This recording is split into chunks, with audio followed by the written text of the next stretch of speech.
ফিলিপাইন্সে আঘাত হানার পর এবার মূল ভূখণ্ড চীন, তাইওয়ান ও হংকংয়ের দিকে ধেয়ে আসছে সুপার টাইফুন রাগাসা। বুধবার দুপুর থেকে রাতের মধ্যে গুয়াংডং উপকূলের উপর দিয়ে এই ঝড় বয়ে যাওয়ার আশঙ্কা করা হচ্ছে। চীনের সরকারি সংবাদ সংস্থা সিনহুয়ার তথ্য অনুযায়ী গুয়াংডং থেকে 3,70,000-এর বেশি মানুষকে সরিয়ে নেওয়া হয়েছে। 10টিরও বেশি শহরে স্কুল ও ব্যবসা প্রতিষ্ঠান বন্ধ রাখার নির্দেশ জারি করা হয়েছে। স্থানীয় আবহাওয়া দপ্তর ঘূর্ণিঝড়টিকে ঝড়ের রাজা হিসেবে আখ্যা দিয়েছেন। ঘূর্ণিঝড়টি হংকংয়ের দিকে এগিয়ে আসায় সেখানে 8 নম্বর টাইফুন সতর্কতা জারি করা হয়েছে। স্থানীয় সময় মঙ্গলবার সন্ধ্যা 6টা থেকে হংকং আন্তর্জাতিক বিমানবন্দরের ফ্লাইট পরিষেবা মারাত্মকভাবে বিঘ্নিত হওয়ার আশঙ্কা করা হচ্ছে। এরই মধ্যে 500টিরও বেশি ফ্লাইট বাতিল করেছে ক্যাথে প্যাসিফিক এয়ারওয়েজ।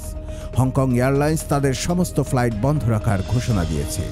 শহরের বাসিন্দারা শুকনো খাবার কেনার জন্য সুপার মার্কেটগুলোতে ভিড় করছেন। বুধবার রাগাসা চীনের গুয়াংডং প্রদেশে আছড়ে পড়তে পারে বলে আশঙ্কা করা হচ্ছে। উপকূলীয় নিচু এলাকার বাসিন্দারা বিশেষ করে জলোচ্ছ্বাসের ভয়ে আছেন। অনেক দোকান মালিক তাদের দোকানের সামনে বালুর বস্তা দিয়ে প্রতিবন্ধক তৈরি করছেন।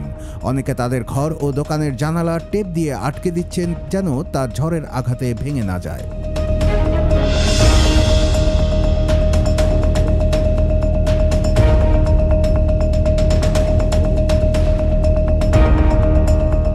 উপগ্রহ চিত্রে দেখা যাচ্ছে রাগাসার মূল কেন্দ্রটি তাইওয়ান পার হয়ে চীনের দিকে আসছে। তাইওয়ানে এই ঘূর্ণিঝড়ের প্রভাবে 6 জন আহত হয়েছেন এবং 100টিরও বেশি আন্তর্জাতিক ফ্লাইট বাতিল হয়েছে। এর আগে সোমবার ঘূর্ণিঝড়টি ফিলিপাইনের একটি প্রত্যন্ত দ্বীপে আঘাত হানে। এতে অন্তত 1 জন নিহত হন এবং হাজার হাজার পরিবারকে সরিয়ে নিতে হয়েছে। ফিলিপাইনের রাজধানী ম্যানিলা সহ দেশটির বিভিন্ন অংশে স্কুল ও সরকারি অফিস বন্ধ ঘোষণা করা হয়েছিল।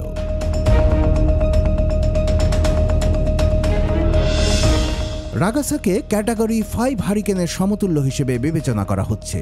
সোমবার এর সর্বোচ্চ বায়ুপ্রবাহের গতিবেগ ছিল ঘন্টায় প্রায় 285 কিলোমিটার। ঝড়টির প্রভাবে পুরো অঞ্চলে বন্যা, জলোচ্ছ্বাস ও ভূমিধসের সতর্কতা জারি করা হয়েছে। চীনের আবহাওয়া সংস্থা জানিয়েছে এই ঝড়টি আগামী কয়েকদিনের মধ্যে উত্তর ভিয়েতনামের দিকে সরে যাবে, যা সেখানকার লাখ লাখ মানুষের জীবনকে প্রভাবিত করতে পারে। জলবায়ু পরিবর্তনের কারণে এ ধরনের ঝড় আরও তীব্র হচ্ছে বলে বিজ্ঞানীরা সতর্ক করছেন। হংকংয়ের প্রধান প্রশাসক এরিক চ্যান বলেছেন, রাগাসা শহরের জন্য গুরুতর হুমকি তৈরি করতে পারে, যা 2018 সালের সুপার টাইফুন ম্যাংখুট এবং 2017 সালের টাইফুন হাতরের মতো ধ্বংসযজ্ঞ ঘটাতে পারে। ম্যাংখুটের আঘাতে 200 জন আহত হয়েছিলেন এবং হংকংয়ের 4.6 বিলিয়ন হংকং ডলারের আর্থিক ক্ষতি হয়েছিল।